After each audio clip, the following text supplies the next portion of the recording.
Good afternoon, friends. Many thanks, Karthik, for the introduction and for the disclaimer or warning. So, some of you could have actually continued having the lunch. At least we will be assured that you will not be going out to sleep. The other way which we can do this is to make it totally interactive. Otherwise, even when I am pausing, I myself will fall asleep. So then it's better that all of you also interact with me and therefore make this a fruitful session for all of us. Anytime, any point. In case I am covering something later on, I will let you know that yes, that will be covered up. Otherwise, please feel free, and this is the whole idea. It's the whole idea of exchanging experiences with each other. Many thanks to Chamber. This is in fact, I think now, yeah, as soon as I cleared my chartered accountancy, I actually joined Chamber to, join in the sense to take part in their activities. Today it's a whole circle. I've been for the past 10 or 11 years and again now also been helping somewhere or the other wherever they feel I can help them. And today I am on the dais for the International Tax Committee. Many thanks Paresh bhai, many thanks for the Chamber. Now, what is this topic about? Payment on account of remuneration. I have slightly changed the topic from what the kind of schedule what it mentioned. Definitely, payment on account of remuneration at the end of the day talks about what? It talks about taxability. What is the tax outgo for us when you look at salary payments? It is not just on account of remittance. Sometimes there are salary payments where you may not have any remittance to make also.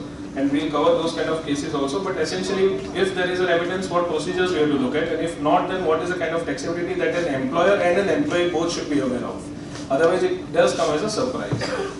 So, starting off, this is what the outline is. I'm sorry, you may not have the printout in your hands. It should reach in some time. But anyways, this is the idea. The taxability under the Act and the DTSS. These are the basic provisions.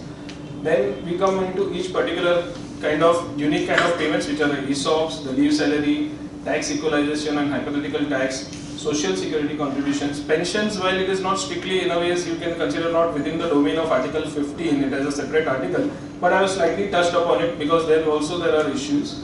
And then coming to deduction of tax at source, where our practical issues come up, how do you finally deduct tax at source, how do you finally remit the payments? So please interject wherever necessary.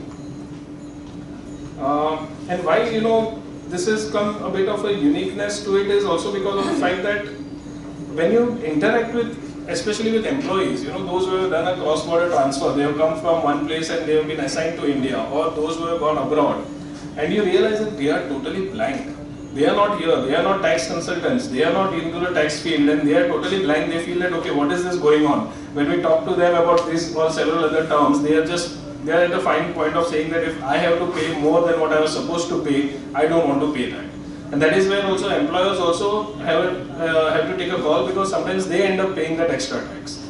Unfortunately, sections 15 to 17 are worded in a mindset where an employee is a person who is born in India and is going to die in India. He is never going to step out of India. Unfortunately, that is the way that the sections have been structured. They have not visualized that kind of cross-border payment issues. To a limited extent, section 10 gives certain exemptions. Other than that, sections 15 to 17 don't come into play when you're looking at it, and therefore you get hit both ways. A person who is left his home country to come into India faces that problem because his home country feels that yes, he is supposed to be taxed there, and India also feels that no, he must be taxed there because the wording says so. Unfortunately, that is where this kind of fight keeps on happening. Thankfully, we have double tax avoidance agreements in place which do relieve to a large extent this kind of a relief, but again they have their own kind of unique issues. You go into their wordings, you feel what is there. Some areas in fact are there where there is particularly no law in a place. We are going by certain practical, and I will come to such practical case studies where in fact we ourselves have taken a call. Okay, let's do this, and then let's see what happens. We'll have to fight out if necessary, but then at least this is where we feel reasonable that these things, where there is no law per se available to us to go or back upon, we will have to take a practical call. So this is some areas, that is why it becomes very important to study this topic. The base provisions obviously are governed by sections 5 and 6 because we are talking about non-residents or residents who are going outside India will turn non-residents. Either way, so sections 5 and 6 become very important. Section 15 obviously because that is the section which determines what is salary and when it will be taxable. Now, when we talk about non-residents being taxed here or residents who go abroad and become non-residents, their whole idea is that we have only two correcting factors, residence and source. And if an employee is a resident of India, salary income is taxable irrespective of whether it was sourced in India or outside India. This is similar to any other income. A resident Indian will be taxable on his worldwide income, that's simple. And that is the case even for salary income. And that is where double taxation issues also arise. And if salary income is sourced in India, it is taxable irrespective of whether the employee is a resident or a non-resident of India. This is simplicity of what the Income Tax Act states. Now we have to look at whether double tax avoidance agreement relieves somewhere something or not. Otherwise, they are actually caught within the net of double taxation because of these two principles. We have certain short stay exemptions in the Act and the treaty, and that is where we will also study. I'm not very sure exactly in this course how far residence in India has been covered up. I'm not very clear. If in case you could give me some feedback, has it been covered in the sense that detailed case studies or any such kind of thing? Not as such, then I would prefer to cover that in some part if you don't mind, because that is the key to whether a person becomes, for salary taxation, that is a very much of a key, because if that person is not going to be resident, then the matter ends, to a large extent that helps him out. Now, why I am talking about resident in detail is because there are certain clauses meant for employment, meant for employees, and therefore that comes into play here. The base provisions is that an individual is resident in India if he obviously crosses more than 181 days in India, or he crosses 60 days during the year, and in the past 4 years he has crossed more than 365 days. These are the base provisions. But you have a certain kind of, you can say them the special cases. There are special cases are those who are a citizen of India, who lives in India for the purposes of employment, and this proves very, very important for the whole of the BPO industry. A person who lives for employment outside India, being a citizen of India, can get benefit by saying that this 60-day condition will remain ineffective. It means that 181 days and more only if he is in India, only then he remains taxable, otherwise not. And the second condition is a citizen of India or PIO who being outside India comes on a visit to India. Both these clauses hold relevance when if, say, for example, a person was gone out of India who comes back to India, where will he be taxed for, or what will he be considered as? Obviously, being a resident, as we already discussed, he will be taxable on a worldwide basis. An individual can be a resident but not ordinarily resident. Again, there the two clauses are, he should be a non-resident for 9 out of the past 10 years, or he has been in India for less than 729 days during the preceding 7 years. And what special benefit do they have? They will not be taxed on incomes accrued outside India unless earned from a business or profession in India. Now, obviously this has a history to it. It was there from British times when we had our Income Tax Act 1922. That was when they had brought in this relief for British citizens mainly. This has been carried forward into our own Income Tax Act, and therefore it also helps NRIs who come to India. There have been lobbies, and definitely NRIs wanted this relaxation, otherwise they felt that they could not come and look at their investments or come to India freely. Sorry, yeah. When you say yes, second proviso, right, person outside India yes, comes to India for a visit, right, they don't use word person non-resident. So what do you mean by person outside India? I would say, in fact, this has been a case where we have just now dealt with a person. I'll give what happens is, being outside India, this is a clause which is not there in otherwise any of these definition terms. What we have is a person who leaves India for the purpose of employment, but being outside India, they are not saying he has to be a non-resident. He can be outside India by being even a resident for that matter. And that was a case which we had recently where a person who had come to India, a Belgian citizen who had come to India, and that person's husband fell sick. And because of that, she also had to stay into India. In fact, their whole business and everything, that was the first time that they became resident in India after maybe decades. But because they crossed the number of days, simply because they crossed the number of days, they became resident in India automatically. But when, before the end of the year, she went outside India again, she went back to Belgium. Again in the next financial year, she came to India.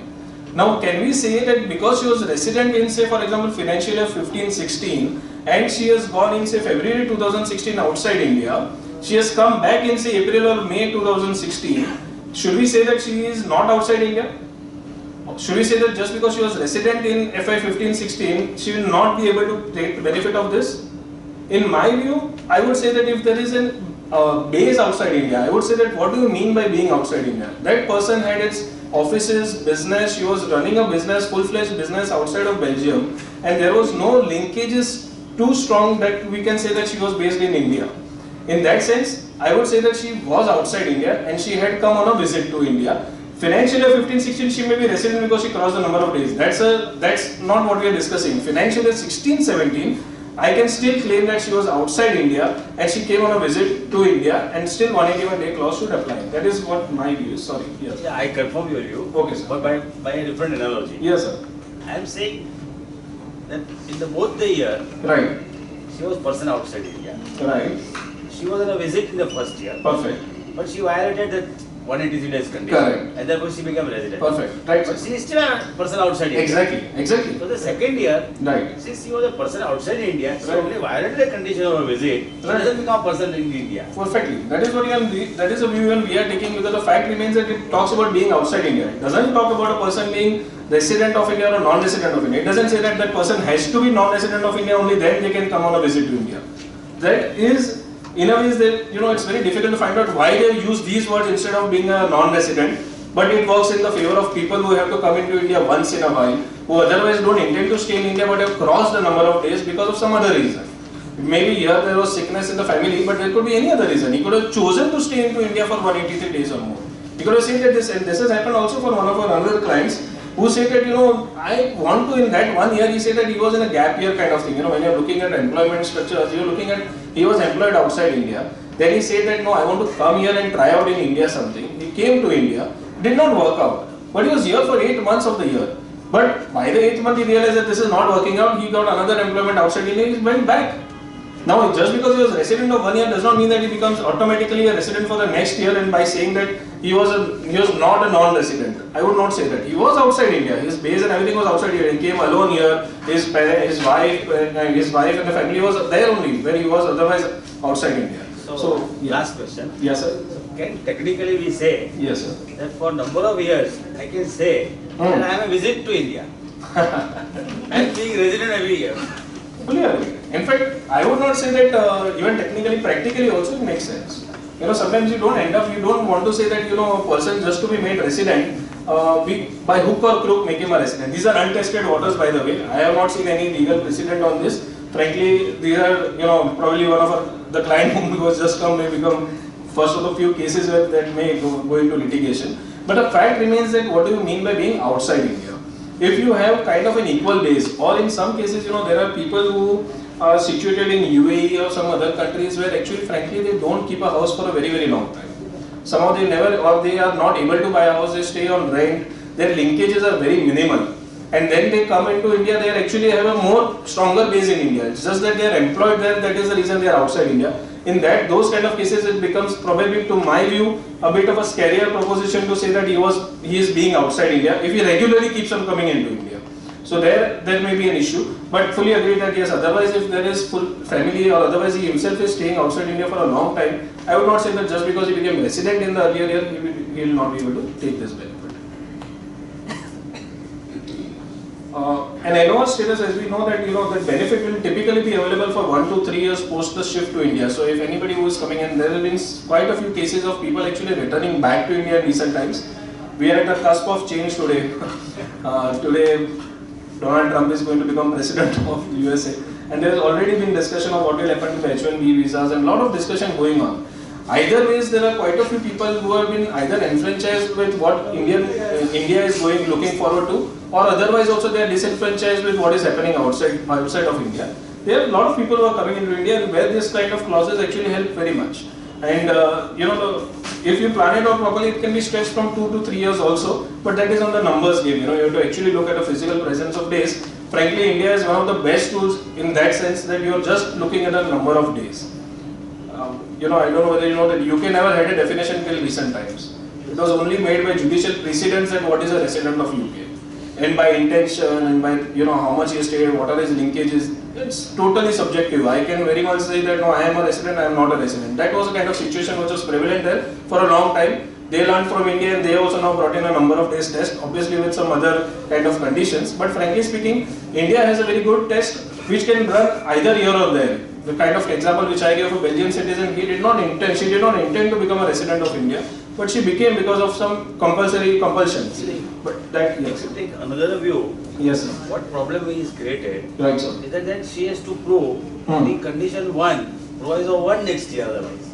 Sorry, condition? 1, that yes. Being a citizen of India, going abroad for the employment, then only they qualify for 6 days to 183 days. That is what they actually, their CA brought us that option. Unfortunately, that is the reason I have been kind of again and again stating she's a Belgian citizen. Yeah, yeah. So that actually option was not available to her. Otherwise, yes, very true that one of the easiest and the most perfect ways of becoming a non-resident is gain an employment outside India. If you are a citizen of India, there can be no surest way of saying that no, I have left India for the purposes of employment outside India, and that is where we come into actually the trickier part of what happens in case of employees who are assigned outside India, or those who actually have their own businesses and they feel that yes, I want to shift outside India. In fact, they also can state that yes, I am employed with my own company. There is no restriction on that. There is no restriction on the fact that you cannot be employed with your own company outside India. You can take the benefit and go outside India. You should be in India for less than 181 days. The problem that happens is a lot of people decide this post-September. They have already crossed 181 days. And then they step outside of India and say that no, I want to take that 181 day benefit, but what's the use? They have already by September crossed 181 days in India. Even by taking the benefit, you will still remain resident of India. And then there is this controversy which I just now explained about him being outside India and coming back to India on a visit to India. So what happens in year 1, he is crossed 181 days. He has gone on employment outside India, no doubt. But 181 day relief also doesn't help him because he still remains a resident of India for year 1. Year 2, when he is coming on a visit to India, is he outside India? Now if we take that analogy which says about no, I want to check the residential status, and earlier he was actually a resident. Now if as we discussed right now for that Belgian citizen, I can very well say that no, I am actually outside India. Though I was a resident in year 1, I am outside India because of several linkages, I have my business and everything. Can you put that same ground for somebody who has just gone outside India for an employment? Does he have enough base in India or outside India? That would become a very factual situation, and it becomes much more difficult to to prove it against to the tax officer. And frankly speaking, tax officers are asking all these details. No longer are they going by what we have written in the form. Yes, sir. Sorry. Yeah. So no longer are they going by what they have written in the form. They'll ask you, give me the copies of the passports and show me where the stamps are, and tell me what has happened. What is it outside India that he has done? Where is the employment? Get us an employment certificate. All these questions are asked where there are huge issues involved, where there are significant incomes which have been earned. Otherwise, very frankly speaking, change of residence is one of the key areas where income tax can be played with factually. There is nothing wrong in what you are doing. You are actually going out of India and staying for less than 181 days in India. There is no planning involved, but at the same time, you can take benefit of whatever non-resident benefits are available under the Income Tax Act for you. So that is to be kept in mind, that you should be very, very sure about what date you are leaving India, and you cannot then claim that okay, I have been crossing 181 days, then also I have to give relief. Unfortunately, quite a few times clients come to us by saying post facto, they have already gone, they have left, and then they come to us and saying nahi abhi bachao humko. There is nothing like you can do beyond a point. I put the same conditions in a smaller flowchart, but I think this is not our topic of discussion today, so I'll just leave you with it. Essentially, whatever we have discussed, these conditions, if you go and follow this flowchart, it makes it kind of easy when you are applying the factual pattern. That is the only reason I have given this. Essentially, was in India for 182 days or more during the previous year, yes, then he is a resident. You have to just consider whether he is an NOR or an RNOR. Essentially, whether he is a not ordinary resident or not. If this clause, which second clause, if it is satisfied, depending on that, he will be determined whether he is a resident or resident but not ordinarily resident. If he is not crossed 182 days, was he in India for 60 days or more in the previous year? If no, then he is clearly a non-resident. Less than 60 days, you are clearly a non-resident. There can be nothing better than that. Unless, but in general, you can never satisfy that test. 60 days is a very, very low time. Generally, especially for Indian citizens outside India, they practically spend some time here in India. If you have spent more than 60 days, again there are reliefs available as we discussed for the special cases. First is an individual, an Indian citizen or a PIO who being outside India came on a visit to India, non-resident. No, is an individual, an Indian citizen who has left India as a member of a crew or for the purpose of employment outside India. Again, yes, if he is so, then he is again a non-resident. Now, if you notice both the last boxes at the bottom, on the left hand side we have a person who was being outside India, came on a visit to India. There it is both Indian citizen or a PIO. But when you look at the person who has left India as a member of a crew of an Indian ship or for the purpose of employment outside India, PIO is not covered. And that is actually where our client actually could not come in, because there the only Indian citizens are covered. And if no, then was he in India for 365 days or more? See, if you notice that 60 days in India he has crossed, but has that person also crossed 365 days in the previous 4 years? If no, then you are still non-resident.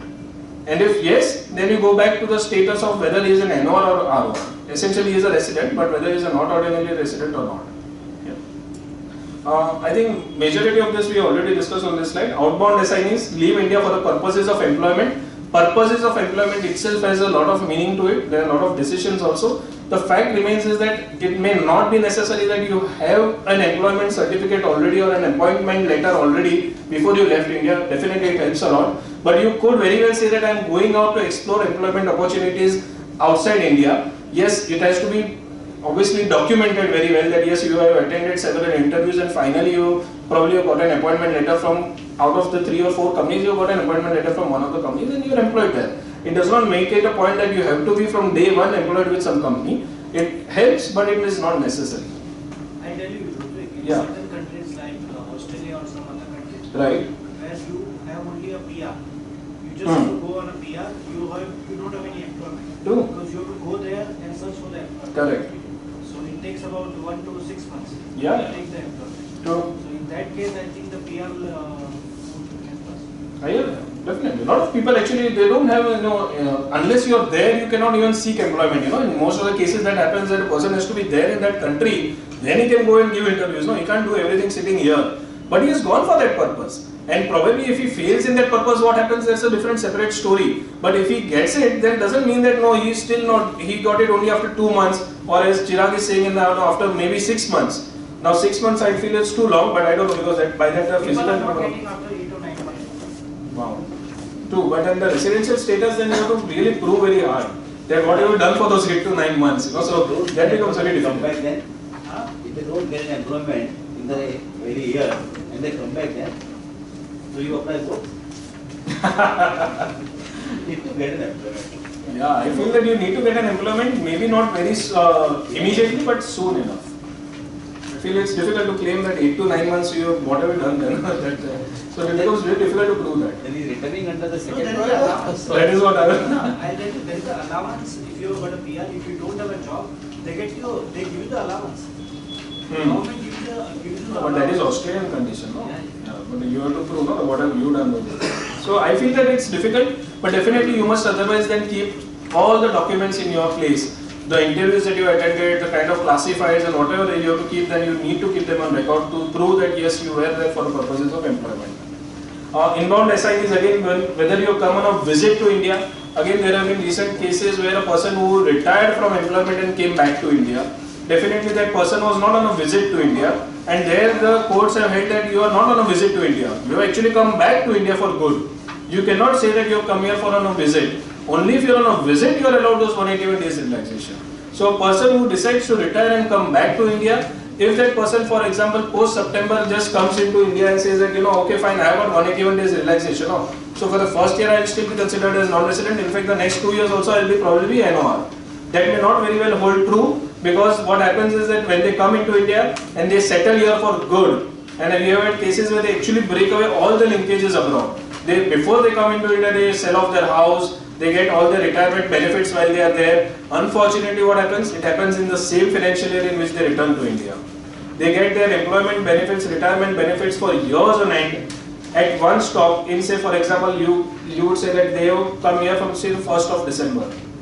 They have come here for the 1st of December. Definitely, they have stayed here for more than 60 days. If they have stayed for more than 60 days, they have come here by the belief that I am coming on a visit to India. That is not the case. They have come here for good, and in that kind of a case, you cannot take this exemption of 181 days. You will be hit by being a resident, and in fact, that year's foreign salary also would become taxable. Your retirement benefits would also become taxable, unless your DTAA saves you. Otherwise, you are actually a goner. But So, you can guide them to go back in April, isn't it? that's all. So yeah, very frankly correct. In fact, we have had a couple who had come here who after 60 years of service in UAE wanted to come back for good. We told them, very good, you come here, now you go back. And they were like, no, why? So we said, you will have to go back, there is no other option. You go back and come again if you want to, but you have to come back on a visit to India. You permanently settle only after April. Because then only there is a benefit, otherwise you lose out during that year. During that, and that is a very crucial year. Because mind you that you are earning a lot of money in that year, and tax department will go hell bent after you, because they will say, wow, there are crores of money which has come to this person, may it be earned outside India for services rendered outside India, it doesn't matter to them. And definitely these cases what I am talking about has gone up to appeal ITAT level, they will go up to High Court also. And frankly speaking, these are factual cases. Beyond a point, what will the court determine? And in any case, when you are looking at a reasonable clause, are you saying that you come on a visit to India? It is very difficult to say that when you come here back for good. So you should be very, very careful about these things. And timing is very, very crucial. Whether you are outbound or an inbound, you should be very, mindful of when exactly are you coming back and what are the number of days you already spent in there. Inbound, as I said, came on a visit to India or not, that has to be answered. Only citizen and PIOs concerned, covered. And again, there is a disclosure of foreign assets, taxability of other foreign incomes. These are we again taking in detail later. But essentially, once you have come back for good or once you become a resident, your foreign assets need to be disclosed. And there are serious repercussions now with, whatever we call it, that every other few months there is a new law which comes in. So the Black Money Act was one of them. So then, those kind of laws, when they apply to you, then it becomes really bad. While in any case, they have not yet started applying it, but they will. Sooner or later, they will start applying those laws to see that, okay, whether that person has disclosed his foreign assets. Definitely there is a penalty already there. So all those kind of things you have to be very, very careful of when you are actually advising a person who has come back to India for good or who is living in India. Now, as I told you that, resident in India we have already covered right now. What happens if you are a resident of another country also? And in this kind of a case, just going back to an example of a Belgian citizen who came here. Now, we don't know very frankly, but if in Belgium and in some other countries also like USA for example, citizens are considered as resident and taxed on their worldwide basis. Wherever they be tax resident of another country or not, it doesn't matter. In fact, Belgium also has in some ways, whatever I could gather from the internet, it says that if the person is on a population register, as what we all are right now, in a voter's ID card or in that sense, if we are already registered there, they are considered as a resident of Belgium. Will that save that person? It may, if you go to say that you are a resident both in India and in Belgium, then you go to the tiebreaker test which is available to you because you are now a dual resident. Now being a dual resident, what are the tiebreaker tests available to you? I'm sorry, I am going into a residence issue right now, but this holds very, very important, very much important for the employees concerned. If in case you already covered this somewhere else in earlier of the sessions, let me know, then I'll skip through these slides. Essentially, tiebreaker tests, what are there? There are 5. One is where is your permanent home, and there can be a case where you have you don't have a home in neither of the countries, or you have in both of the countries. Then what happens? Then you go to the center of vital interest, which is also, all these are very factual clauses. They are nothing to do with law. Whether you have or not, you have to prove by way of documentation and by way of your own collection of material that you have with you that yes, this is my house, these are my assets, these have been disclosed in my tax returns in Belgium, for example, in taking our case study. Then you have to look at the center of vital interest of personal and economic relations. Where are those? Are they in Belgium or in India? If you have come once in decades into India, in a sense that you have become resident in just once out of a decades in India, does it mean that your center of vital interest is in India? It can go either way, but you have to look at the family, you have to look at where your business is, where are you operating from. In some cases it may happen there is no business in India. Then that helps you, because then you're saying that yes, I have actually always been working outside India. If that also is not able to, you're not able to satisfy, it doesn't come to a conclusion, then where is your habitual abode? And that does not mean you have a permanent home, but where is your habitual abode? Habitual abode means that where do you would say that where am I actually resident of? Where would you say that you have a house? It may be rented, it may be leased out, it may be in a sense not even a house per se, but where is your habitual abode that you feel that you are considering yourself a resident of? Again, this also has to be proved if it comes to a fight. If that also is not possible to be done, or if it is there in both the countries, then you come to nationality. And that is where probably our client may win, because she is a Belgian citizen. So if that comes to it, then we come to the nationality where you say that no, she is a Belgian, and therefore we consider her as a tax resident of Belgium, not of India. And if that also can be sorted out, then you go to the MAP, mutual agreement procedure, where the competent authorities of 2 countries will sit and discuss, which will take years on end, and nobody will actually go for that kind of a clause, at least when you are considered for individuals residents, unless there is crores and crores of money involved that you are actually trying to go to this extent, because there is advisory consultancy also required for that procedure also. So this permanent Yeah. home has to be in the name of that person, or Sorry. Permanent loan has Yeah. to be held by that person himself, or it can be held by any other? No, not necessarily in the name of the person, but it should be as a permanent home. That is all. So it could be very well that it is in the spouse's name. It may not be necessarily in the name. So after you've done all this, you will be determined where you are resident of. In our case, what we discussed was either a resident of Belgium or of India. Now, what does that mean? Once you are considered as a resident of one of the countries under the tiebreaker test, what are you actually aiming for? Can you go ahead and file a tax return as a non-resident of India? There are two views on it. Some people say that yes, you can go straight away and file it as a non-resident of India because you have fulfilled the tiebreaker test, you are a resident of Belgium, you are no longer a resident of India. While the other view is that no, you are still a resident of India. Because of the treaty, you are considered as a non-resident of India. Therefore, all the benefits that are available to you as a non-resident will be available to you, but they are all benefits under the double tax avoidance agreement. You need a tax residency certificate, you need to state in your tax return that you are a resident of India, but claim all the incomes only which are sourced in India as taxable, not otherwise, and say that yes, all that we are not brought to tax into India is because we have got a double tax avoidance agreement, and that is the benefit that we are getting out of it. So these are two views definitely, but I would feel that the second view is better, that you claim you are a resident of India under the domestic tax law, but then you claim that you are claiming all the benefits as if you are a non-resident of India. Makes it very difficult to prove, no doubt, but claiming that you are a non-resident of India may itself have its own issues, so I am not sure. Paresh bhai, what would be your view on that actually? Can we state that you are a non-resident of India if once your tiebreaker test is resolved? See, the tiebreaker test, as you rightly mentioned, probably is used for the purpose of tax treaty only. Correct, yeah. Because for the tax treaty, you may go to each article Yes. and say that you are a resident of the other country Right. for the purpose of tax treaty. Correct. Therefore, whatever source taxation concession Right. which should be available to you in India Right. may be available because you are a resident of the country. Correct. And after taking the source taxation concession, Right. you may file your tax return as resident in India. Right. I Correct. think that's the correct understanding by and large. Yeah.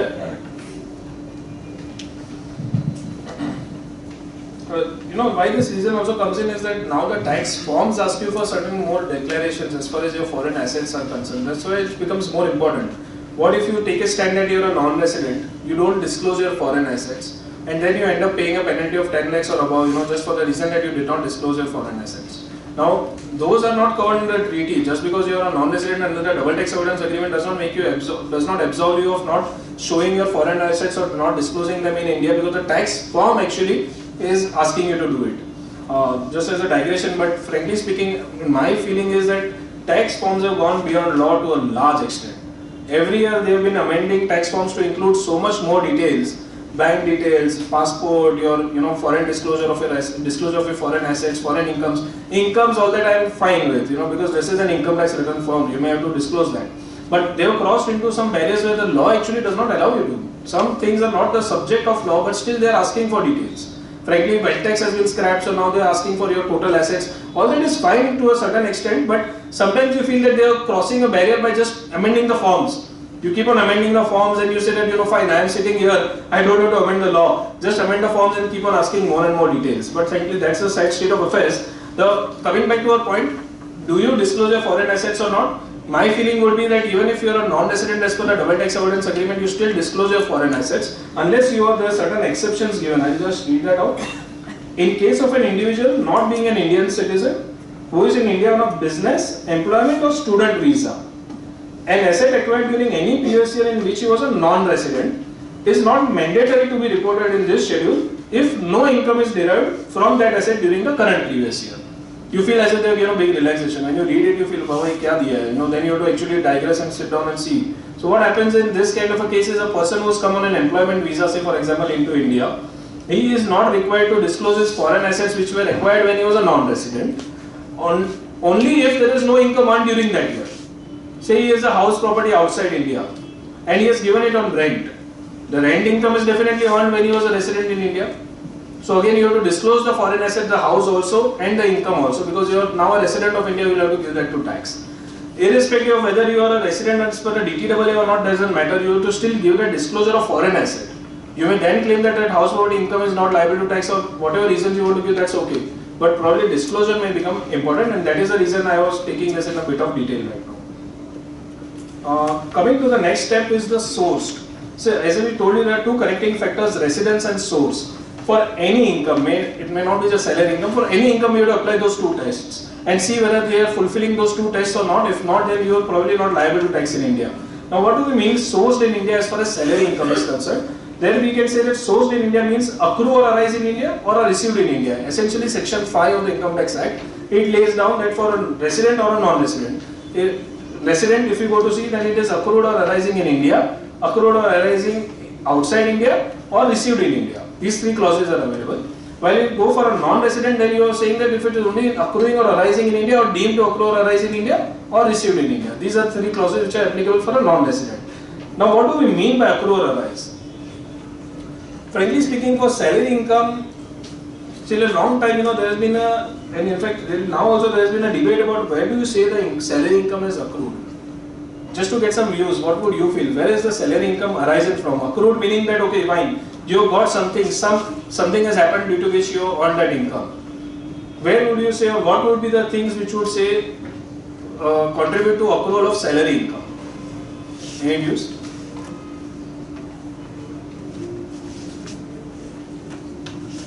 Good, the lunch was very good. The point is that what we are trying to say here is that accrual Lunch was not good. Sorry? If a question is asked to you, then only you share knowledge. Yeah. The point is what you are trying to say here is accrual. By and far it would mean that, okay, you would say that where it is salary is earned, that is generally the view that a person would take, that wherever I rendered my service is where the income is accrued. Very frankly speaking, that is not what they are meaning by. Accrual means the right to receive the income. Where is the right to receive that income situated?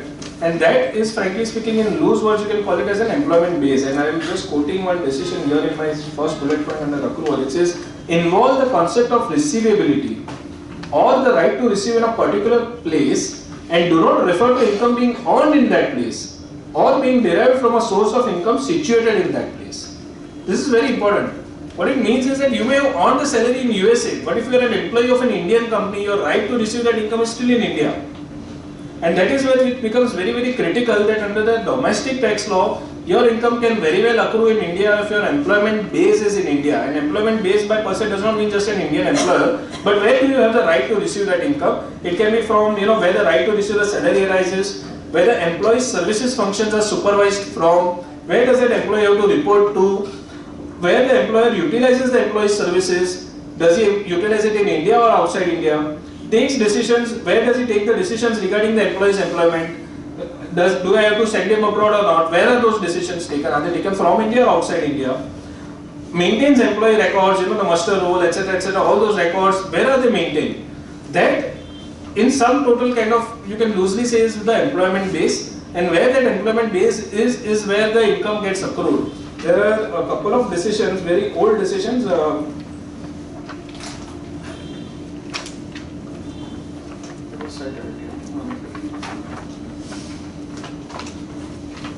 Yeah, Fra Fraison, CID versus Fra Fraison. That is one decision where a person was a citizen of Siam at that time. It's a very old decision. Siam in today's Thailand. He was a person who was a resident of, who was otherwise employed with a company which was based in Thailand, but was working in Burma. And that time British India governed Burma, and therefore British India wanted to say that no, that person's salary is taxable in Burma, that is in British India, and therefore liable to tax in British India. And the decision was held in favor of the employee, or rather you can say in the employer, because the employer would have borne the tax, but in favor of the employer in that sense by saying that no, his otherwise right to receive his income was always in Thailand, it was never in Burma.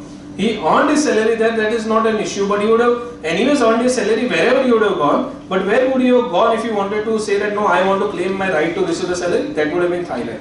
So that is one decision. There are a couple of other decisions, also very old decisions. Frankly speaking, in recent times nobody has come to this kind of a conclusion as far as legal precedents are concerned. But that you would be very careful of, because sometimes, a lot of times you assume that just because on outside India does not make it easy to say that it is also not accrued. It is also accrued outside India. The second phrase comes to is a deemed to accrue or arise in India. When do you say it is deemed to occur or arise in India? So there again section 912 and 913 are two clauses where we have brought in that. What they have said is that the salaries earned in India, that is for services rendered in India.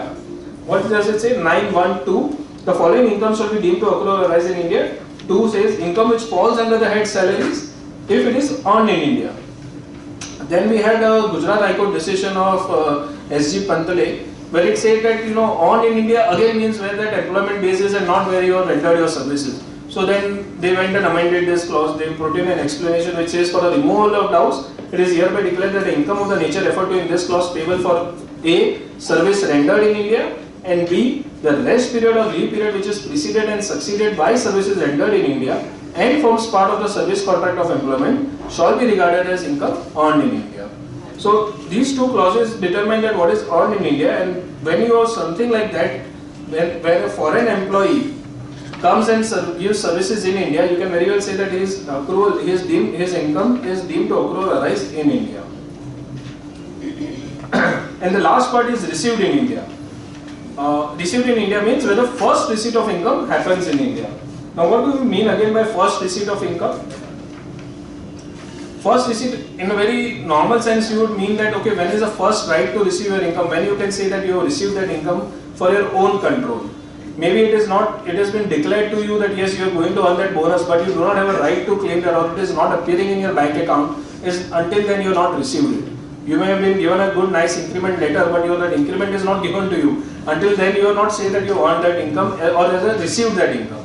And when it is received outside India for the first time and then it has been remitted into India, it does not remain as income. It remains only as money. It becomes capital for you. As long as the first time that you received outside India, that is where you earned or received your income. Once you receive your income, tomorrow you say that okay, no, I have no use of that money lying outside, let me now remit it back to India. That does not make it income. It is your own money which you are just transferring from one account to the other. So that is clarity that should be kept. That does not mean that just because you immediately, for example, you received on day 1 in USA and day 2 you have transferred it to India. Still it means that you have received it outside India. It does not make it that you have received that income in India.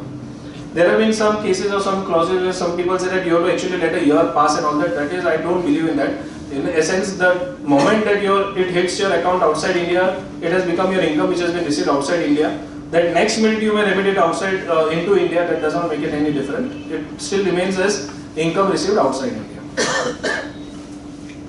Why are we discussing all this? So coming back, summarizing, in Indian resident, worldwide salary taxable irrespective of where it is sourced, and non-residents only salary income accrued or deemed to be accrued essentially or received in India would be taxable in India.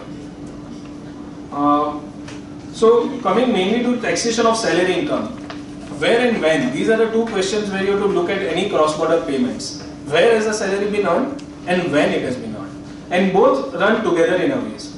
You can't look at one besides the other because section 15 is a very unique section.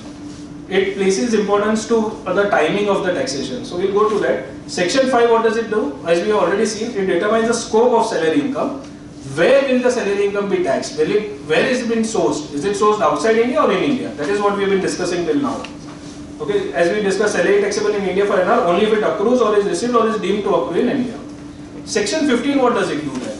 It determines the categorization. Obviously, it tells what is salary. It defines salary and it defines perquisites and all that to say that yes, whatever is defined within those terms will be covered under the head salaries.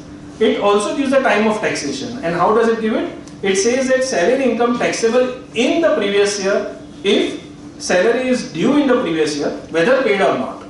And this is unique to section 15 where it says, irrespective of whatever your accounting terminology, irrespective of when you have received that income, irrespective of when your employer has paid it, it will be taxable in the hands of the SSE as soon as it is due to him.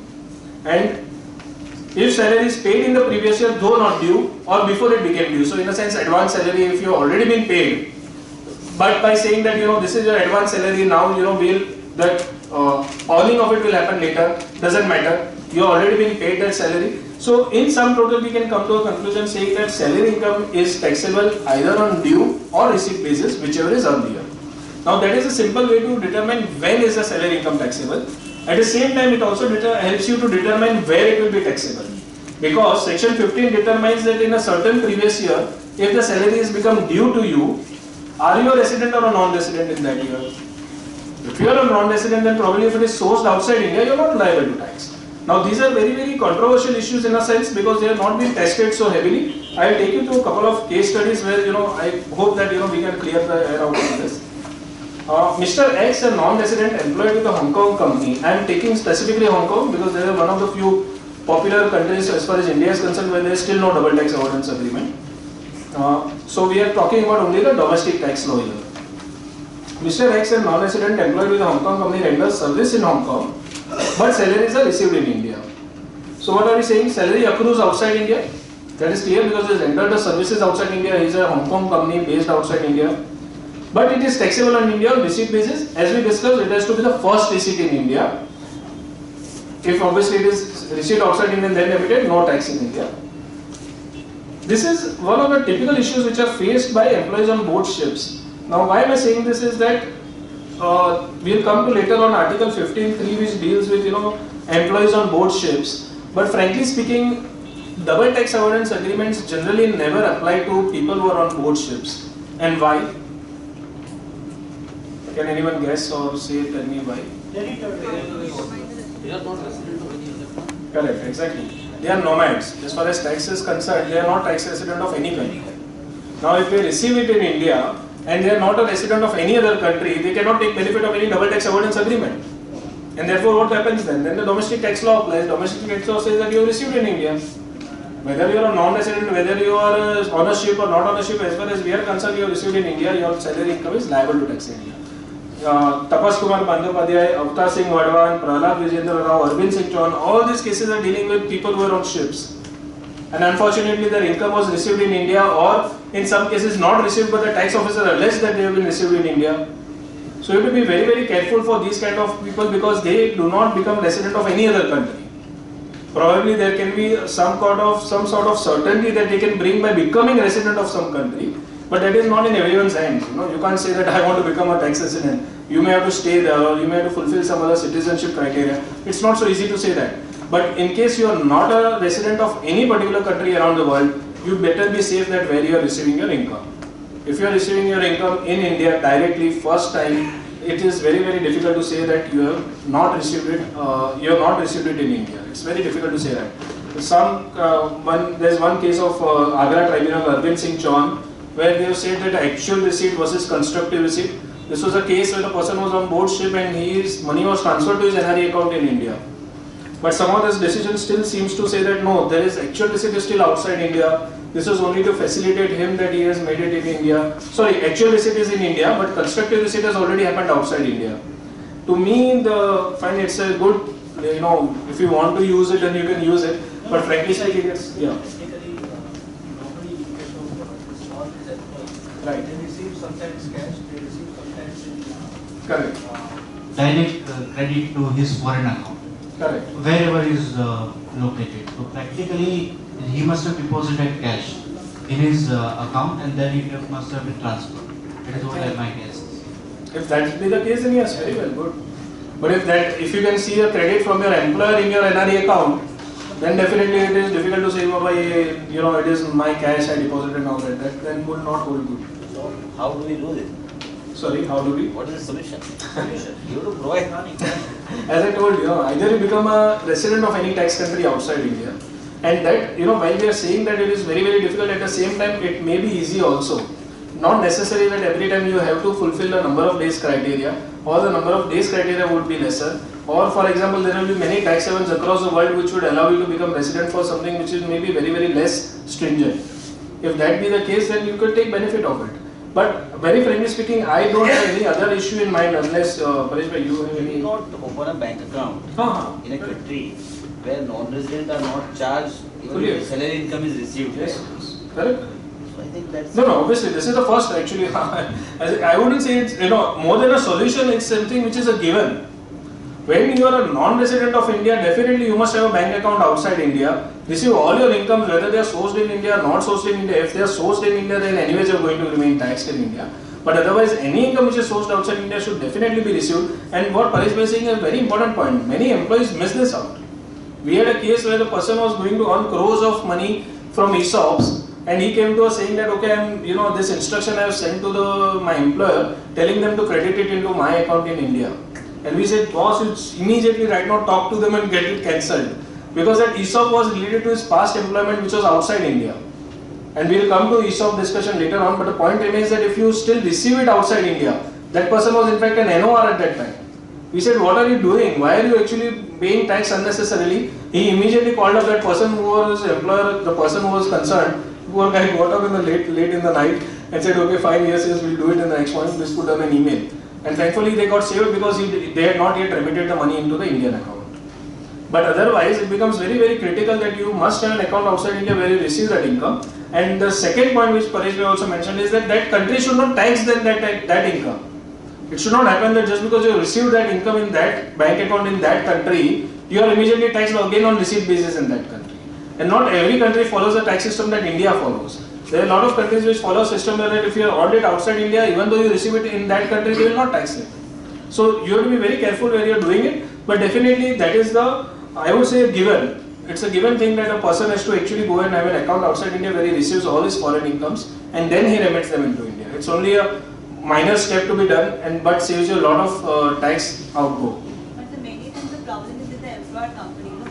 They want this facility to send the money in a pool account in India for all the shipping employees, and then for one single employee to go and fight that no, I have this issue.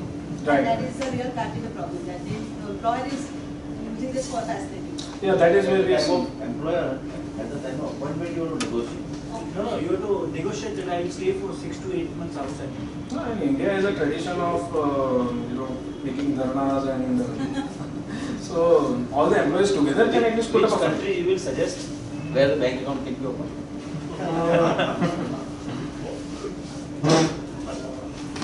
I can, because most of the tax havens also have that remittance into their country will tax them. UK and UAE, both Okay. are the better place. UK doesn't tax expatriate if the services are not rendered in UK. Right. So UK and UAE is the best place for Indians. So, NRE account and also NRE account? No, NRE account is in India. Yeah, that is a misconception. Actually a lot of people have that NRE and NR accounts are actually outside India. That is not the case. FCNR, NRE, NRO, everything is in India. It is never outside India. The fixed deposit receipts also are all in India. You cannot claim that these are assets outside India. It's very difficult to say that. So, very difficult, it's impossible to say that. So, NRE and NRO accounts definitely are in India.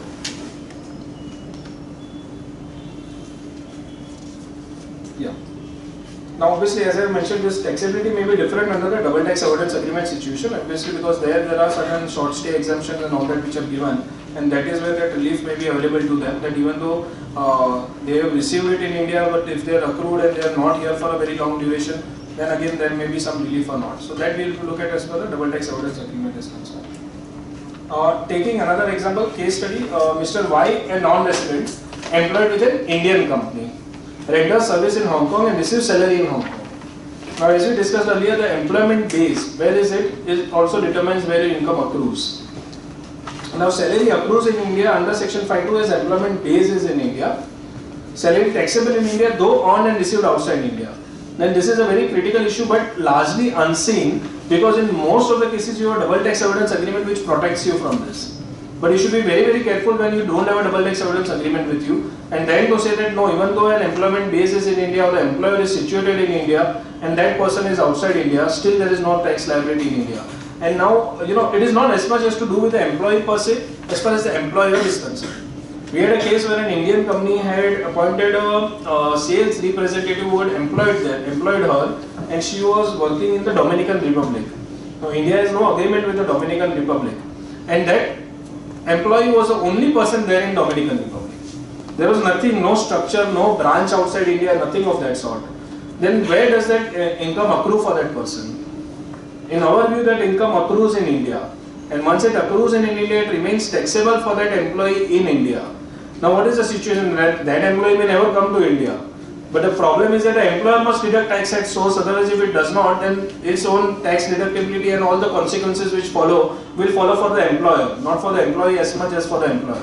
So a person has to be very, very careful in cases where there is no double tax avoidance agreement in place. Right. Yes. In this case, Yes, sir. can we consider the Yes. employment Yes. with the, say for example, Y company's branch in Hong Kong, Correct. and Then we can say that Indian citizen gone abroad for the purpose of employment, therefore Yes. non-resident, and the branch is paying. Perfect. Can it be still? I would say so, because a branch would then constitute that it's a base which is outside India if that branch is looking at everything as far as those employees are concerned. So you can get away with. Definitely. The In fact, that is what I was saying, that similar issue of employment agreement entered into with the Indian branch of a foreign company. We had a person who recently had consulted us for a person who was again on a ship, but his agreement was with a Russian company. Unfortunately, that Russian company had made an Indian branch. That Indian branch was one which entered into agreement with that. It was handling all its, everything related to that person's employment was being handled by that branch in India. So there again you will have come to a course where can you say that employment base is in India or outside India, even though it is a foreign employer. But if that branch is in India, you could very well come to the conclusion that this employment base is still in India. The reverse can also hold true. The case which I have been talking about, we had advised that client that why don't you have a branch outside India? Even though it's a one employee, from a branch outside India, let the branch take care, but then they said that's not relevant for us. The tax saving which we will make, that will be nullified by the cost which we will have of having a branch outside India, and obviously the resultant kind of compliances and all. So that was the reason that they felt that no, let's go ahead with what the situation is. Second question was the same. Yes, sir. The 5-2 Yes. answer is yes. Right, sir. But when you go to 9-1, Hmm. it says services rendered in India, then only it is taxable in the case of a non-resident. Right. So which will you will apply? 5-2 you will apply Yes. or 9-1? Superb question. Actually, that employer also had asked us the same question. So, and I was just refreshed it by reading that opinion before coming here. So, the point is that section 5 we are saying is about accrual, but section 912 says that a salary earned in India is only liable to tax in India or deemed to accrue in India. Now, in case of a non-resident, that is very good to say that yes, only if you earn in India, only then you are liable to tax in India.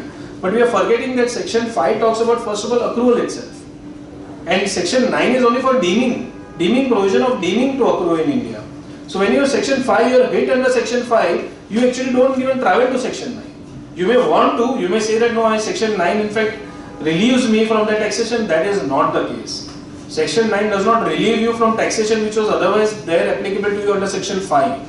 Section 5, if you are accrued, your income accrues in India, you have no escape out of it. Frankly, that is my view. The accrual is covered in 5-2. Right, sir. Then definitely services rendered in India would also be covered in the accrual, isn't it? That is where in fact this Fra Fraser Salara, Diwan Bahadur sir, these three decisions which are mentioned, in fact they are saying that earning does not matter, earning does not lead to accrual. That is what is the surprising part. While we always held that accrual means equated to earning of income. And if that is included, there was no reason to cover it in 9-1. Exactly, and that is the reason that their decisions have held that earning you do anywhere in the world.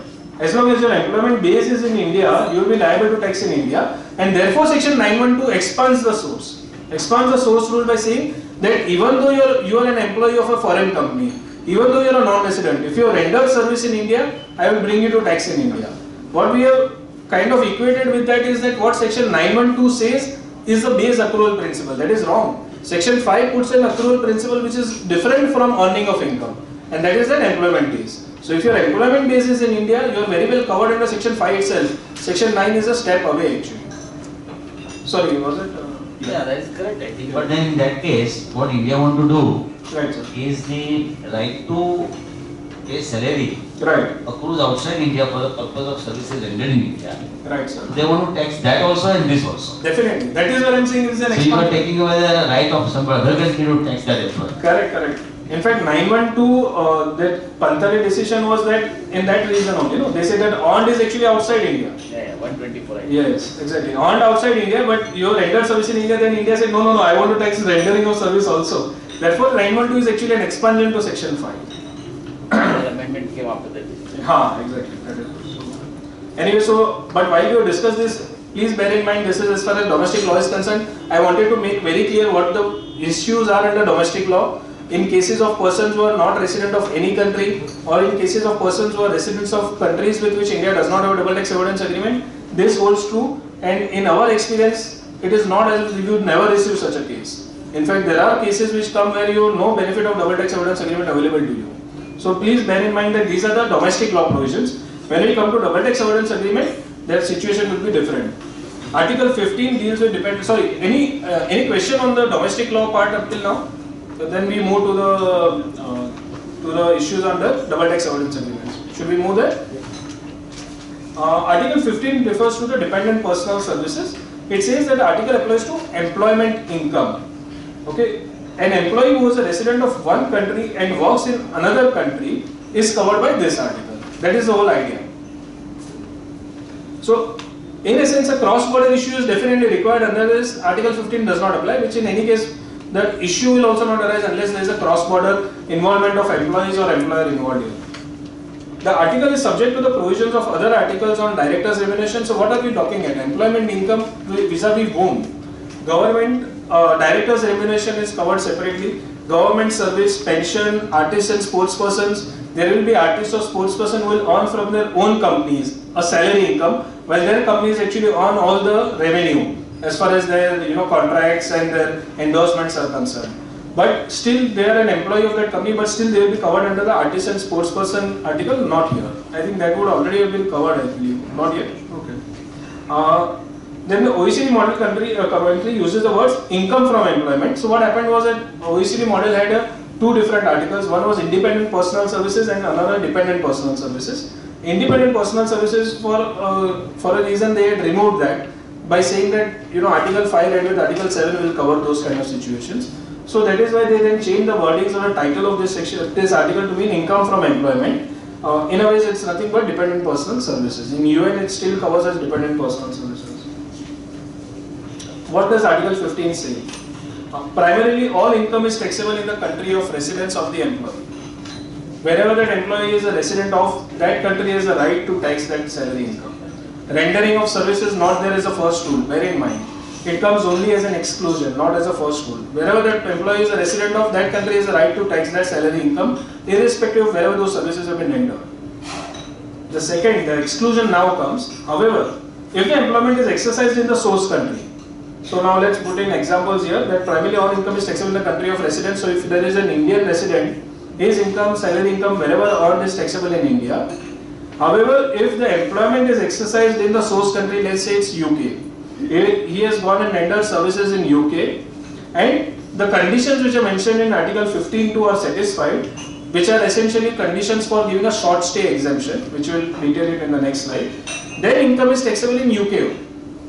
Employment exercised on board a ship or aircraft operated in international traffic, the kind of cases which we just now discussed, they are taxed in the country where effective management of the enterprise is situated. This is a third rule. So this is in brief giving you what Article 15.1, 15.2 and 15.3 say. And we will come and details into all of these. Now what kind of employment income is covered? The private individual employment. As we discussed, what is not covered will actually give you a better idea of what is covered. What is not covered? Director's fees and director's salary also in some cases, rare cases, but in some few cases even director's salary. Artist and sports persons remuneration, which we already have mentioned to you. Pension has a separate article. So pension does not get covered under Article 15. Payments to students, professors and foreign teachers in some cases. And salaries and pensions of government employees. So government employees again have a separate article, Article 19 generally, which covers their cases. Therefore, they are again not covered under Article 15. But government employees of what kind? We are strictly talking about the government. Not about government companies, because you have the railways or you have the sovereign wealth funds. They, though managed and run by the government, does not make them as part of the employees of the government. So only current employment income of non-government sector employees is covered. Yes, clear? Article 15.1, salaries, wages. Yeah, sorry.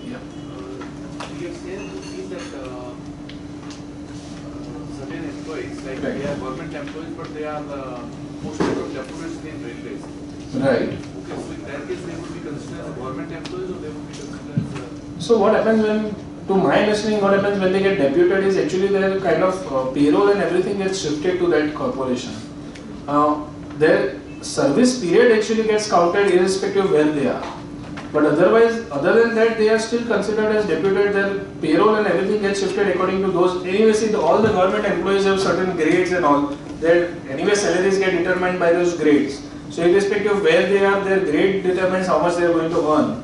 But when they are deputed to a corporation, it depends on, very frankly speaking, that you can determine it easily by saying that who issues of determines their taxability, who deducts their tax at source. That entity I would say is the person which is actually employing that person. To put it very simplistically. So that is what will determine. If it's with a corporation, then frankly speaking, then this kind of a clause would not be available to them. Article 15(1), salaries, wages and other similar remuneration derived by a resident of say UK in respect of employment shall be taxed only in UK. I am giving an example UK, obviously articles you will read and the contracting state and all those words will be used, but I am trying to put it simpler here. Unless the employment is exercised in India. So we have a person who is a resident of UK, in respect of employment he should be taxable only in UK, unless the employment is exercised in India. So salary is primarily taxable in country of residence UK. If the employment is exercised in India, then remuneration may be taxed in India also. Just keep in mind that salary can be taxed both in UK and India.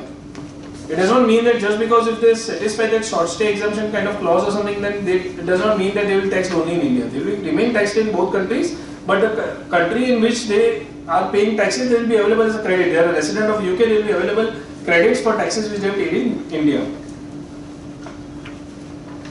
Difference between independent services and employment has not been explained thoroughly in the commentaries also. Where is employment exercised? Normally where the employee is physically present, where performing his activities. So this is the key to where the employment is exercised. What do we mean by where the employment is exercised? Where he is physically present, and when he is performing his activities, where is he present? Not where the results are exploited. A UK company may send their person to India, and whatever he is working on, those results would be definitely be useful to the UK company. That does not matter. He was in India and he rendered his services in India, so he will remain taxable, or either he would get his place of exercise would still be India. Salary includes perquisites and time of payment is immaterial. All payment for exercise of employment is taxable. Whether you paid before or after that person was in India or not does not matter. Payment is not material. It is with respect to what kind of services. If there is respect to employment exercised in India, they may still remain taxable in India. Coming to that short stay exemption, notwithstanding what is mentioned in Article 15(1), salary of a UK resident will be taxed only in UK, even if employment is exercised in India, if the employee is a resident in India for a period not exceeding 183 days in any 12-month period, commencing or ending in a fiscal year, and 2, remuneration is paid by an employer who is a non-resident of India. Essentially, it has to be a foreign employer. And 3, remuneration is not borne by a PE or fixed base of the employer in India. Sorry, of the foreign employer. All conditions are cumulative. So there has to be no PE or fixed base of that foreign employer in India. That remuneration should not be paid by an employer who is must be paid by an employer who is a non-resident of India, and the person should not have stayed in India for more than 183 days during any 12-month period. Mind you, ending in a fiscal year, not necessarily that for the financial year concerned. So these 3 conditions are cumulative, and it's definitely to put it in the other words, or as these are negative, let us put it in a positive format. In any other words, India can tax the employment income. Simple and straight, India can tax the employment income if any of these conditions are satisfied. If the number of days exceed 183, or if the remuneration is paid by an Indian resident, or if the remuneration is borne by the employer's PE or fixed base in India. So you and UK company which has a PE in India, then again you will be liable to tax in India. Either of these conditions, if it is satisfied, you are straight away taxable in India. If all the 3 conditions which we discussed before this slide, if they are cumulatively not satisfied, then you do not remain taxable in India. You remain taxable only in UK. The idea behind this exemption is that you have a short duration employment and where no expenses in a sense are claimed in India. I don't know if you have been, the base erosion concept, if you discussed this earlier. In a sense, what they are trying to say is that if there is an entity in India which is claiming the salary payments as an expense, then India is actually falling short of the income. It is getting only net income. If you have 100 and salary expense is 50, you are being taxed only on 50, that entity. So they would like to tax that 50 salary payment also in India. That is the whole idea of base erosion. They are saying that at one end if you are trying to claim a deduction, at the other end saying that that deduction for which you claim in the other person's hands, that is also not taxable in India, then it's a double whammy for India, and that is what they are trying to cover here.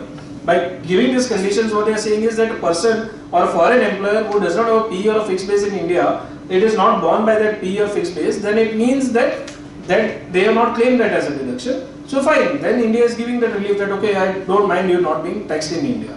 Otherwise, you are taxable in India. There is a similar short stay exemption. I had not covered it earlier when we discussed the domestic law provision because I felt that it's better to have a comparative table. Section 1066 gives you a short stay exemption under the Act itself. You don't even need to go to the treaty. And this also is beneficial whenever you don't have a double tax avoidance agreement to fall back on. But that differences are, first of all, under the section 1066 you have to be a foreign citizen. There have been a lot of cases where Indian citizens actually come into India. None of them will fall under 1066 unfortunately. It has to be an employee of a foreign enterprise. The stay does not exceed 90 days. Vis-a-vis what 15(2) says about 183 days. And mind you, what I have stated in all these are the basic provisions under the UN OECD model. There can be double tax avoidance agreements where this 183 days could have been reduced to 90 also, but then that has to be seen per agreement wise. And such remuneration is not liable to be deducted from the income of the employer chargeable under the Income Tax Act. Similar base erosion provision which is there under the treaty also. The only fact is that foreign companies, what 1066 says is that the foreign company does not have to be engaged in any trade or business in India. This is a slightly broader view than what Article 15(2) says. Article 15(2) says that a foreign employee can have a PE or fixed base in India. That is okay, it can have it. Only the salary payment should not be borne by that PE or fixed base. Unfortunately, here 1066 says that even if that person has an otherwise a separate business going on in India, then also 1066 will get out. That person will not be able to avail of the short stay exemption. 183 day test. These are just I am explaining certain terms which have been used in this short stay exemption. The test applies to any 12-month period falling within that particular fiscal year. Physical presence is considered for counting. What we have discussed earlier for the domestic law, prima facie to a certain extent, that same holds true here also. Physical presence is considered for counting the number of days. Following days are included. Part of a day is included, day of arrival, day of departure, holidays. Sickness is also included unless he is prevented to leave the country due to sickness and he would otherwise qualify for exemption. So when you have a person who has been here only for 120 days but he has come in the wrong season and fallen sick, he is here for another 3-4 months, he has not been able to leave India because of his sickness and he would have otherwise qualified. He was not able to travel because of his sickness, otherwise 120 days would have fallen within that short stay exemption period. But unfortunately he exceeded 183 days just because of his sickness, then again he would be able to claim this exemption. This is not there in the domestic tax law. You fall sick or you break your leg, doesn't matter, as long as you are physically present in India, you will still be covered. Days in transit for trip between 2 points outside India is not counted as in India. So only full days outside India are not considered in the 183 test. Just to put it very simply, full days outside India. Even if you come here at whatever time, you come here at the fag end of the day at around just 11:30 and you say that no, I was not here for 11.5 years, I am here only for half an hour, doesn't matter. You better not, you stay in the lobby and go and stamp your passport only after 12 o'clock is closed. Otherwise you are covered.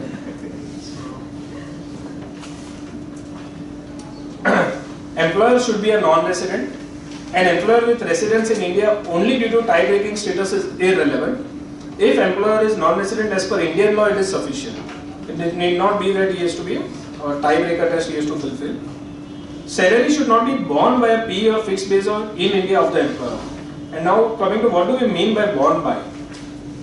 That's a very important point because it need not be that borne by should always mean that a person should have actually claimed it as a deduction.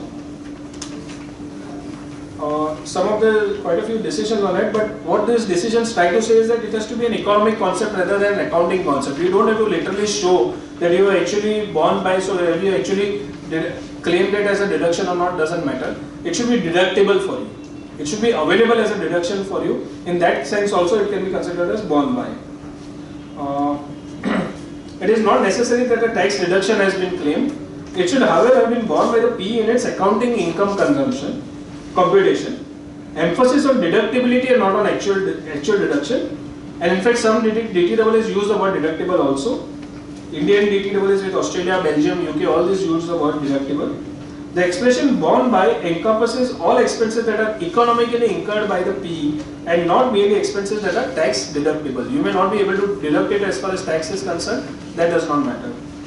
Similarly, there is the issue with the presumptive taxation. You have a foreign employer who is actually able to avail the presumptive tax provisions, or he is mandatorily forced to apply the presumptive tax provisions in India. In that sense, where do you say? You have not claimed salary as a deduction. Can you still say that it has been available as a deduction or not? You can still say yes, because this is a presumptive tax provision which presumes that all your expenses are actually deducted. After that, whatever is left, so they come to a state of whether yes, 10% of your profits are taxable or whatever. So, but that already considers all the deductions which are available to you.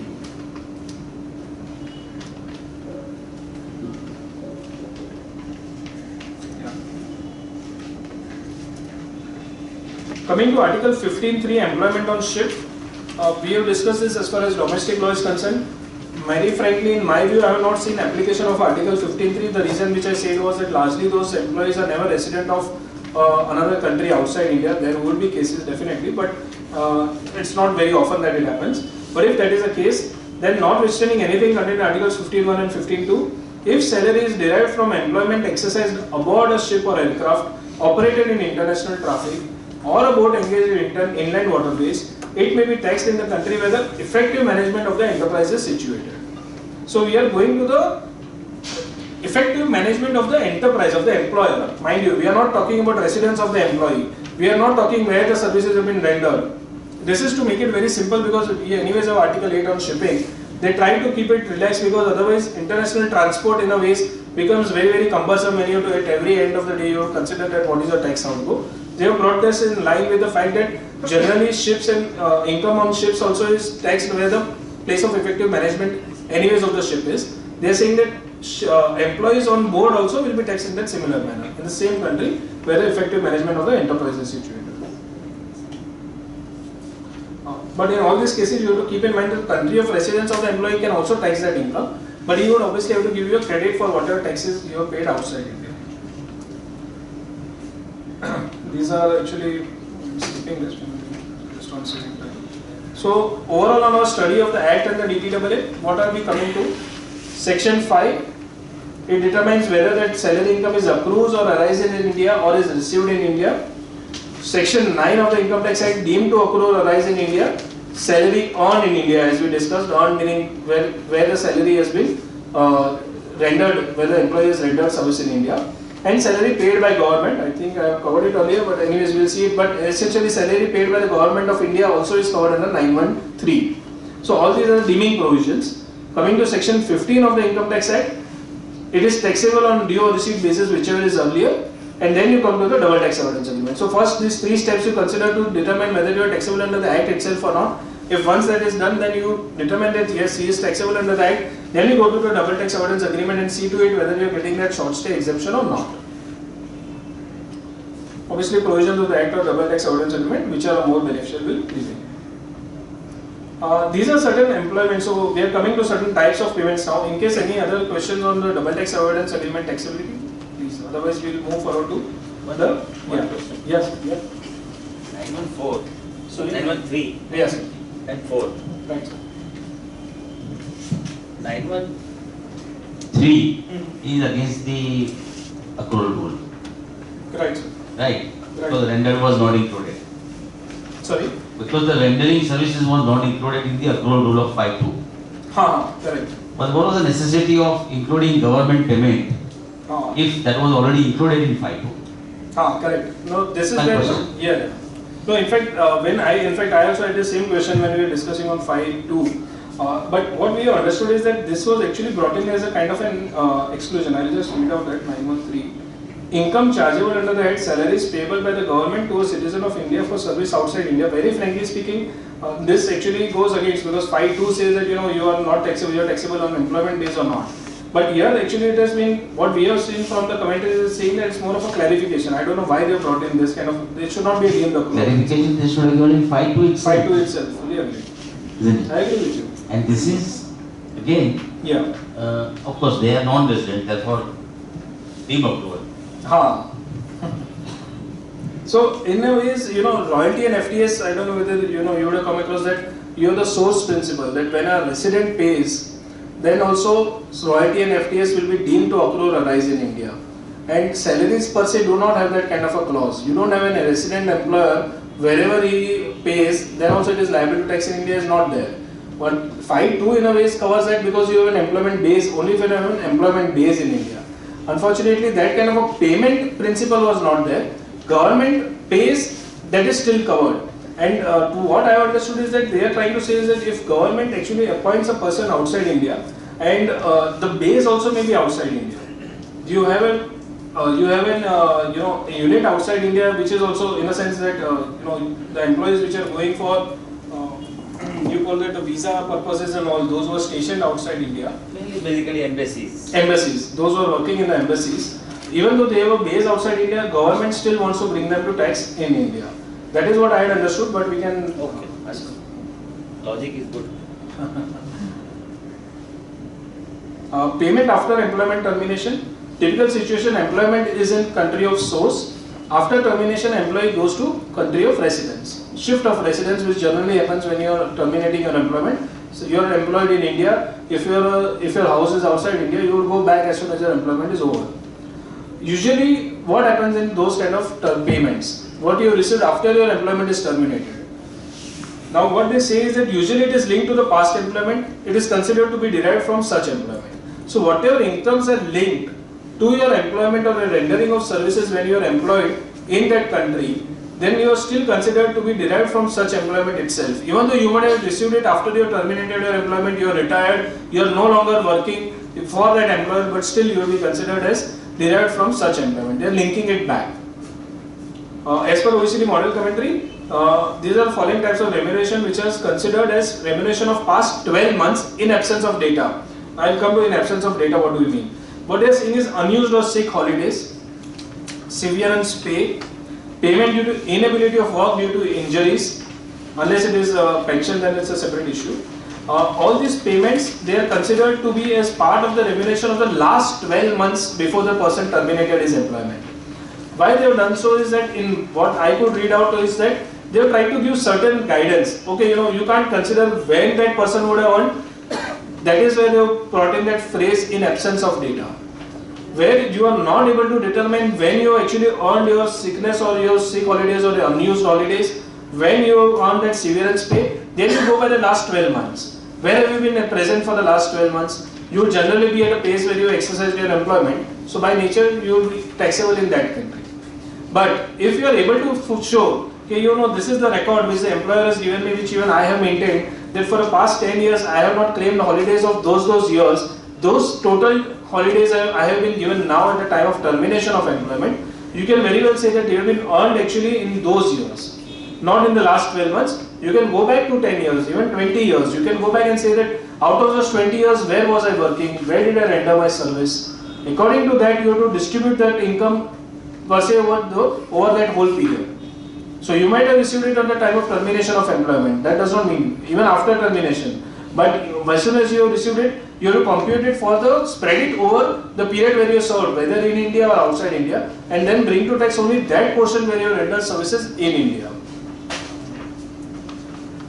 These are the following remunerations which will be taxable in the country of source.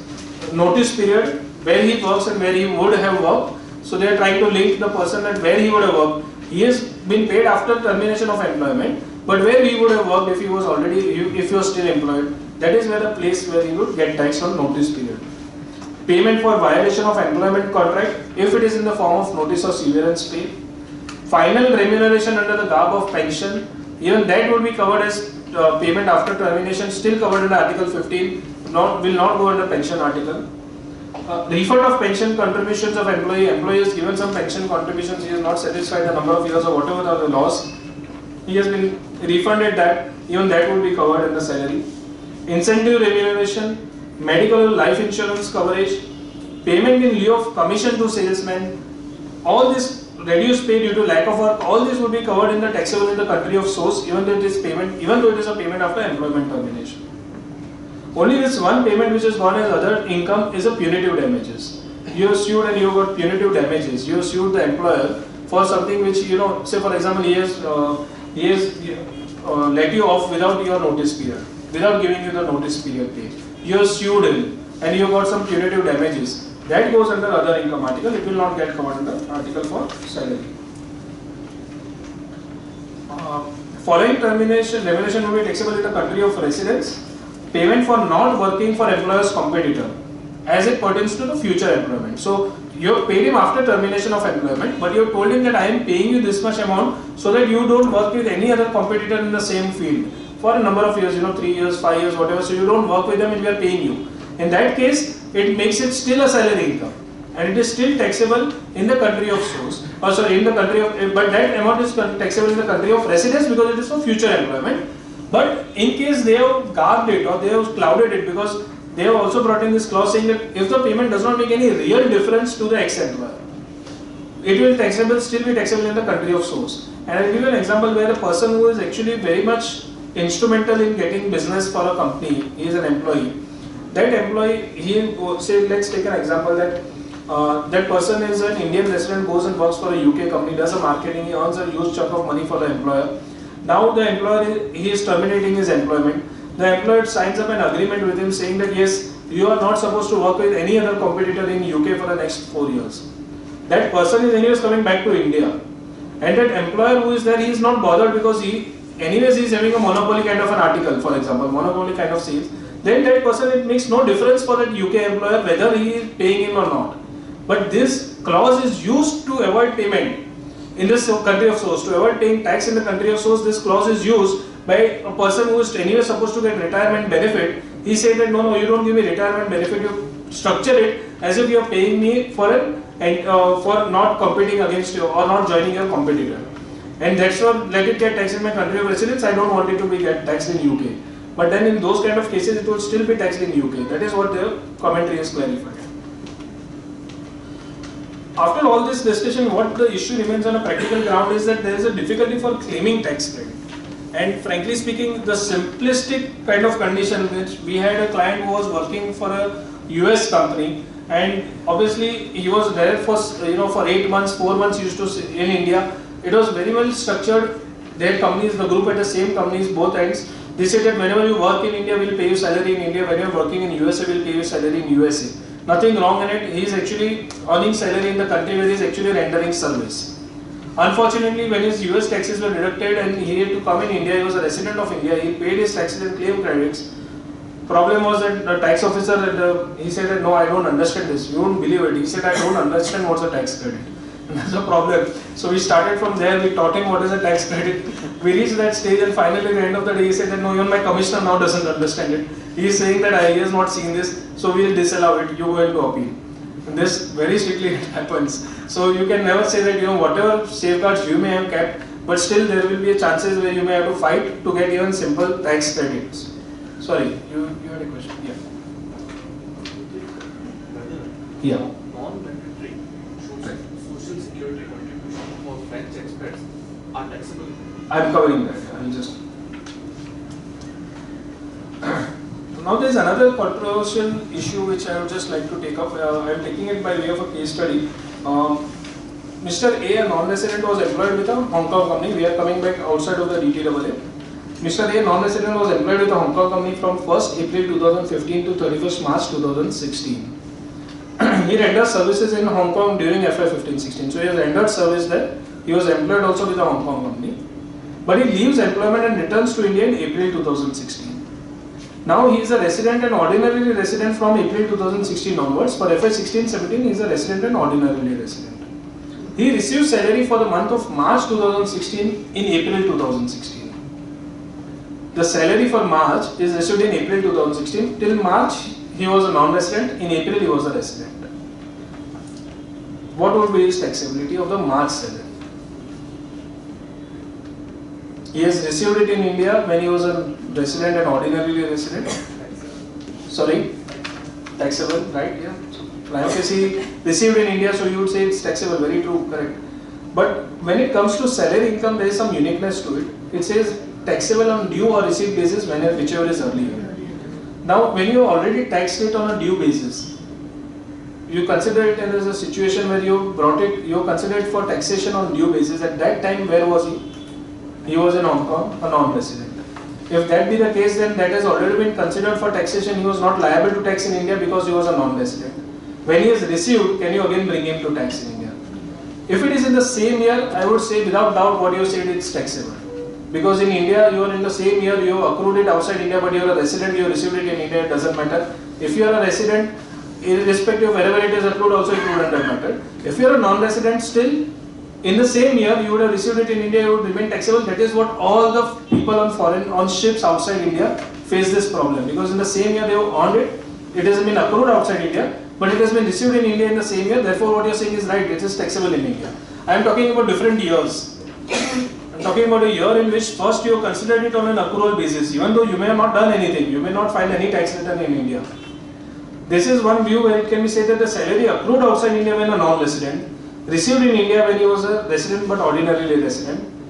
There, salary for March 2016 has been earned on rendering of services outside India for a foreign employer. It is definitely accrued outside India. He was a non-resident, and therefore taxable salary is taxable on due basis in FY 15-16. Even though he was a non-resident of India, otherwise if you read section 15, he was taxable on a due basis. He was a non-resident of India during that period. Therefore, the salary is not taxable on accrual basis. Now, when you receive that salary, can you again say it is taxable on due basis and not received basis? Can you say that it is taxable on a received basis? In my view, you can take a stand that once salary has been considered for the scope of taxation on an accrual basis, it cannot again be brought to tax in India again on a received basis. Mind you, this is there as an explanation to section 5, which